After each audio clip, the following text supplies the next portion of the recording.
ಒಲವಿನ ದಾರಿಯಲ್ಲಿ ಒಂಟಿ ಪಯಣ, ಬಯಸಿದ ಪ್ರೀತಿ ಕೊಡದೆ ಕಾಡಿದೆ ನೀನು, ಪ್ರೀತಿಗಾಗಿ ಬಯಸಿ ನೊಂದಿಹೆ ನಾನು. ಸಿಗದ ಪ್ರೀತಿಗಾಗಿ ಅಂಬಲಿಸುವ ಮನ ನನ್ನದು, ಪ್ರೀತಿಯೇ ಇಲ್ಲವೆಂದು ಹೇಳೋ ಹಠ ನಿನ್ನದು. ನೊಂದ ಮನಸ್ಸಿನ ಮೇಲೆ ನಿನ್ನ ಕೋಪದ ಆಟ, ಹೇಳಲಾಗದ ಭಾವನೆಗಳೇ ಈ ಕಣ್ಣೀರ ಪಾಠ. ಕಣ್ಣಂಚಿನ ಹನಿಗಳಲ್ಲಿ ಅಡಗಿದೆ ಮೌನ ಕವಿತೆ, ಯುದ್ಧ ಭೂಮಿ ಇದು ನಿನ್ನ ಪ್ರೀತಿಯ ಪಡೆಯಲಾರದೆ ಸೋತೆ.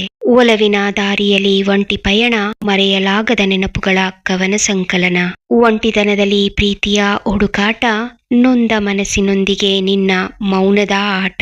ಪ್ರೀತಿ ನೀಡದೆಯೇ ನಕ್ಕೆ ನೀನು, ನಿನ್ನ ನಗುವಿಗೆ ಉತ್ತರ ತಿಳಿಯದಾದೆ ನಾನು. ಸಿಕ್ಕರೂ ಸಿಗದಷ್ಟು ದೂರಕ್ಕೆ ನಡೆದು ಹೋಗುವೆ, ನೆನಪಿನಲ್ಲೇ ಕವಿತೆಯಾಗಿ ಮಣ್ಣಾಗುವೆ. ನಿಮಗೆ ಈ ಕವನಗಳು ಇಷ್ಟವಾದಲ್ಲಿ ದಯವಿಟ್ಟು ಸಬ್ಸ್ಕ್ರೈಬ್ ಮಾಡಿಕೊಳ್ಳಿ, ಲೈಕ್, ಶೇರ್ ಮತ್ತು ಕಮೆಂಟ್ ಮಾಡಿ. ಧನ್ಯವಾದಗಳು.